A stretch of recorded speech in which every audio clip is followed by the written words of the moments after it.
राधे राधे, जय श्री कृष्णा। कैसे हो आप सभी लोग? आशा करती हूँ आप सभी मंगल में होगे, स्वस्थ होगे, अच्छे होगे। जैसे कि आप सभी लोगों को पता है कि सावन का पावन पवित्र महीना चल रहा है और सावन के इस पावन पवित्र महीने में मैं आप लोगों के लिए लेके आई हूँ शिव महापुराण और लिंग महापुराण के अनुसार भगवान शिव और उनके परिवार से संबंधित कुछ ऐसी कथाएं जो शायद आज तक आप लोगों ने नहीं सुनी होगी। तो आज की कथा है, जानते हैं, जो नर्मदेश्वर महादेव है वो माता नर्मदा ने ही स्थापित किया है। क्या आप लोग जानते हैं कि माता नर्मदा को भगवान भोलेनाथ ने एक नहीं, दो नहीं, तीन वरदान दिया था? क्या आप लोग जानते हो कि नर्मदा माता के दर्शन करने मात्र से सारे पाप क्षीण हो जाते हैं?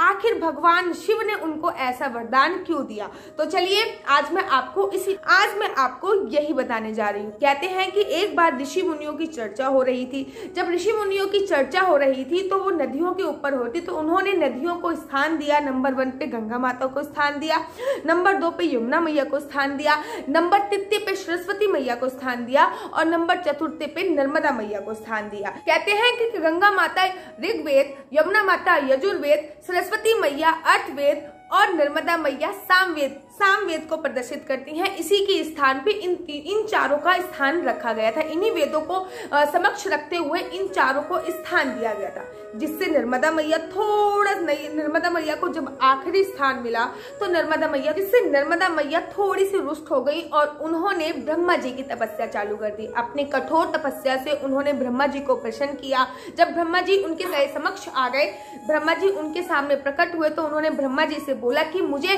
गंगा माता की तरह पुण्यदायिनी और गंगा माता के समकक्ष स्थापित कर दो, अर्थात जो स्थान गंगा माता का है वही स्थान मेरा हो, ऐसा मुझे वरदान दो। तो है कि ब्रह्मा जी ने उनसे ये कुछ शब्द बोले और अंतर ध्यान हो गए। ब्रह्मा जी ने बोला कि कोई भी देवता शिव भगवान के बराबर नहीं हो सकता, कोई भी मनुष्य विष्णु भगवान के बराबर नहीं हो सकता और कोई भी नदी गंगा माता के समान नहीं हो सकती। इस बात से असंतुष्ट माता नर्मदा काशी में आ गई और उन्होंने नर्मदेश्वर महादेव की स्थापना करी और नर्मदेश्वर महादेव के बगल में ही उन्होंने एक नर्मदा कुआं की स्थापना करी और उस कुएं से ही वो पानी निकालकर रोज नित्य प्रतिदिन उस शिवलिंग पर चढ़ाती थी और भगवान भोले बाबा की कठोर तपस्या में लीन हो गई। और जिससे उन्होंने नित्य प्रतिदिन नर्मदा मैया का जो जल था, जो उन्होंने अपना कुआं स्थापित किया था, उससे रोज जल लेती थी और भगवान भोले बाबा को चढ़ाती थी और ओम नमः शिवाय का जाप करते थे। कहते हैं इससे भोले बाबा जी प्रसन्न हो गए और भोले बाबा जी उनके समक्ष आ गए और भोले बाबा जी ने बोला, बताइए आपको क्या वर चाहिए? तो माता नर्मदा ने बोला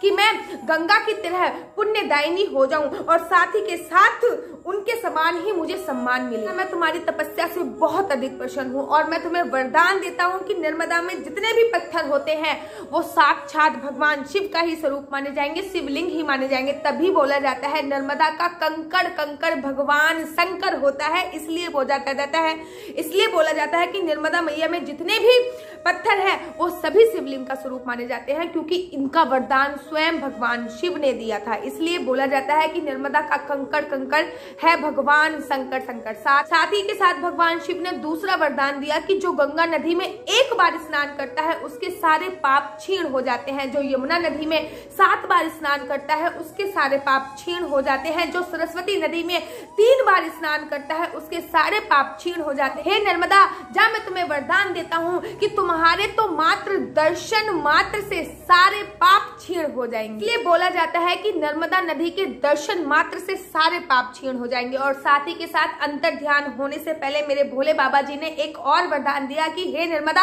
आपके द्वारा ये स्थान होने से पहले भगवान शिव ने एक ये वरदान दिया कि हे नर्मदा, आपके द्वारा स्थापित ये नर्मदेश्वर महादेव शिवलिंग, जो इसकी पूजा अर्चना वंदना करेगा, जो इसके दर्शन भी कर लेगा, उसके सारे के सारे पाप मिट जाएंगे और वो मोक्ष को प्राप्त होएगा। ये कथा स्कंद पुराण में आई है और स्कंद पुराण के काशी खंड में यह भी वर्णन आया है कि जो कन्या नर्मदा नदी की महिमा सुनती है उसके सारे पाप नष्ट हो जाते हैं। तो मुझे कमेंट बॉक्स में मैसेज करके बताइए आपको आज की कथा कैसी लगी। और मैं सावन के पावन पवित्र महीने में लेके आई हूँ रोज शिव महापुराण और लिंग महापुराण के अनुसार रोज एक कथा मैं आप लोगों के लिए लेके आऊंगी। तब तक के लिए मेरे साथ जुड़े रहिए। राधे राधे, जय श्री कृष्णा, हरि बोल, हर हर महादेव।